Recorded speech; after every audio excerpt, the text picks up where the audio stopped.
वासियों, बहनों, भाइयों और युवा साथियों, आप सभी को मेरा प्रणाम, नमस्कार। मैं अपने आप को सौभाग्यशाली मानता हूं कि मुझे मध्य प्रदेश की सेवा का अवसर मिला है और उसी सेवा भाव से मैं अपने कर्तव्य का निर्वहन कर रहा हूं। जब मैंने मुख्यमंत्री के रूप में इस महत्वपूर्ण पद की शपथ ली, तब से पूरा प्रदेश ही मेरा परिवार है। आपका सुख ही मेरा सुख है, आपका दुख ही मेरा दुख है। आदरणीय प्रधानमंत्री श्रीमान नरेंद्र मोदी जी के कुशल मार्गदर्शन में मध्य प्रदेश तेजी से विकास पथ पर आगे बढ़ रहा है। प्रदेश की तीव्र गति के विकास का मुख्य आधार आप सब हमारे प्रिय किसान भाई बहन हैं। मैं प्रदेश के समस्त अन्नदाताओं को नमन करता हूं। हमारी सरकार किसानों की खुशहाली और उनकी समृद्धि के लिए प्रतिबद्ध होकर कार्य कर रही है। हम न केवल उनकी आर्थिक उन्नति के लिए संकल्पित हैं, बल्कि उनके जीवन में सुख और आनंद के सूर्योदय का प्रयास कर रहे हैं। किसानों की आमदनी बढ़ाए बिना प्रदेश के सर्वांगीण विकास की कल्पना अधूरी है। हमारी सरकार किसानों के हर सुख दुख में साथ है। इसी का परिणाम है कि मध्य प्रदेश सरकार निरंतर किसान हितैषी ऐतिहासिक निर्णय ले रही है। आज मैं आपसे ऐसे विषय में संवाद कर रहा हूं जो हमारे प्रदेश की आत्मा, हमारे अन्नदाता यानी किसानों से जुड़ा हुआ है। मध्य प्रदेश सरकार किसान हितैषी संकल्प के साथ निरंतर कार्य कर रही है और इसी भावना के साथ इस वर्ष को किसान कल्याण वर्ष के रूप में भी समर्पित किया गया है। मैं आपसे यह साझा करना चाहता हूं कि प्रदेश में रिकॉर्ड गेहूं उत्पादन को देखते हुए हमने केंद्र सरकार से खरीदी की सीमा को बढ़ाने का आग्रह किया था। मुझे बताते हुए प्रसन्नता है कि किसानों के हितों को सर्वोपरि रखते हुए गेहूं उपार्जन का लक्ष्य 78 लाख मीट्रिक टन से बढ़ाकर 100 लाख मीट्रिक टन कर दिया गया है।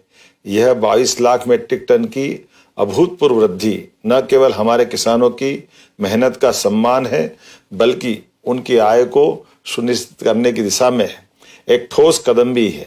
इसके लिए मैं यशस्वी प्रधानमंत्री श्रीमान नरेंद्र मोदी जी और भारत सरकार का हृदय से आभार व्यक्त करता हूं।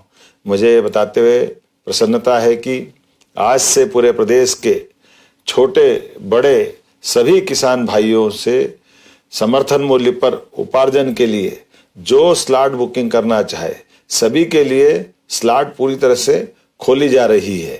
गेहूं उपार्जन अब सप्ताह में 6 दिन होगा और शनिवार को अवकाश नहीं रहेगा।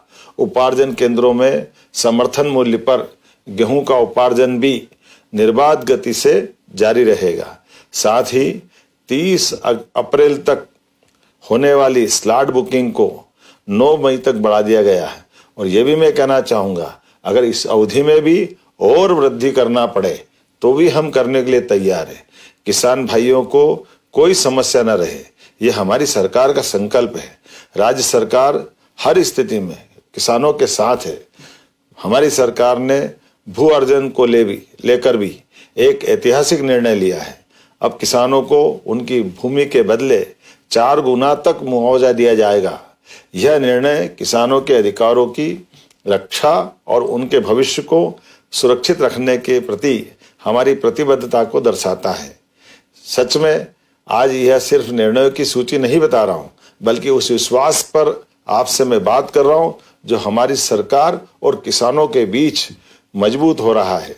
सिंचाई सुविधाओं का विस्तार, फसल विविधीकरण को बढ़ावा देना, आधुनिक कृषि तकनीकों का प्रसार, इन सभी क्षेत्रों में हम निरंतर आगे बढ़ रहे हैं। किसान हमारी अर्थव्यवस्था की रीढ़ है। ऐसे में देश में पहली बार ऐसा हो रहा है कि मध्य प्रदेश सरकार ने दलहन फसल उड़द और तिलहन फसल सरसों के उत्पादन को बढ़ावा देने के लिए बड़ा कदम उठाया। उड़द को तय समर्थन मूल्य पर खरीदा जाएगा और किसानों को तय समर्थन मूल्य के अतिरिक्त खरीदी गई उड़द पर 600 रुपये क्विंटल की बोनस राशि देने का भी निर्णय किया है। मध्य प्रदेश में सोयाबीन की भावांतर योजना की सफलता के बाद सरसों पर भी भावांतर योजना लागू करने की घोषणा के फलस्वरूप बाजार में वृद्धि फसल की हुई है। ये बताता है कि किसानों को सरसों का दाम एमएसपी से भी ऊपर अगर मिल रहा है तो ये भावांतर योजना की सफलता का परिणाम है। आपको विदित होगा कि हमारी सरकार इस वर्ष किसान कल्याण वर्ष के रूप में मना रही है, जिसमें किसानों को केवल 5 रुपए में बिजली कनेक्शन उपलब्ध कराने का निर्णय किया है। साथ ही हमारी योजना है कि अब हमारे किसानों को रात के बजाय आगामी वर्षा काल के बाद सिंचाई के लिए दिन में ही पर्याप्त बिजली मिलेगी। ये प्रयास हमारा है और ये घोषणा भी हमारी है। कृषक मित्र योजना में 90% सब्सिडी पर किसानों को सोलर पंप देश में पहली बार हमारे प्रदेश मध्य प्रदेश में दिए जा रहे हैं, जिससे किसानों के मामले में किसानों की आय बढ़े, किसान आत्मनिर्भर बने। प्रदेश को मिल्क कैपिटल बनाने की दिशा में भी हमारी सरकार निरंतर नवाचारों के साथ आगे बढ़ रही है। हमने दूध उत्पादन से लेकर उसके संकलन के भी प्रयास बढ़ाए हैं। हमने 1752 नई दुग्ध समितियों का गठन किया है। हमारा प्रतिदिन दूध संकलन आज 10 लाख किलोग्राम से भी अधिक पहुंच गया है। दूध उत्पादक किसान भाइयों की 1600 करोड़ रुपए से अधिक की राशि का भुगतान भी हमारे द्वारा किया गया है। किसानों को अब दूध का दाम प्रति किलो 8 से 10 रुपया प्रति किलो बढ़कर मिल रहा है। ये सिर्फ आंकड़े नहीं हैं, बल्कि मध्य प्रदेश को मिल्क कैपिटल बनाने की दिशा में क्रांतिकारी कदम है। हम चाहते हैं कि किसानों की आय बढ़ाने के लिए पशुपालन के साथ ही दूसरे नए रास्ते भी तैयार हो। इस साल युद्ध की स्थिति के बावजूद प्रदेश में यूरिया की उपलब्धता 5.90 लाख मीट्रिक टन है, जो पिछले साल से भी अधिक है। इसी प्रकार अन्य उर्वरक के पर्याप्त भंडारण किए गए हैं। उर्वरक की वितरण प्रणाली में भी सुधार किए जा रहे हैं। नवाचार और तकनीक का उपयोग कर किसानों को अब बिना लाइन लगाए मनचाहे स्थानों से खाद दिलवाने की व्यवस्था की जा रही है। सच्चा वादा पक्का काम, यही हमारी सरकार का संकल्प है। हमने जो किसानों से वादा किया वह पूरा करके दिखाया है। जब हमारे खेतों से लेकर कारखानों तक समृद्धि आएगी, तभी हमारे किसान भी समृद्ध और खुशहाल होंगे। मध्य प्रदेश का समृद्ध किसान ही विकसित भारत 2047 के निर्माण में महत्वपूर्ण भूमिका निभाएगा।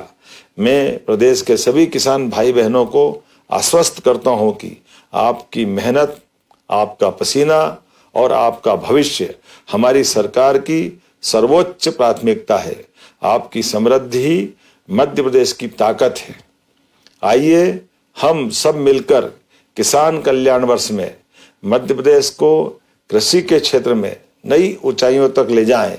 किसानों के साथ बीते 2 वर्षों में जो रिश्ता हमने बनाया है और हम इसे आगे भी निभाएंगे। हम हर परिस्थिति में आखिर तक किसान अर्थात अन्नदाताओं के साथ खड़े रहेंगे। आप सभी का बहुत बहुत धन्यवाद। भारत माता की जय। जय बलराम।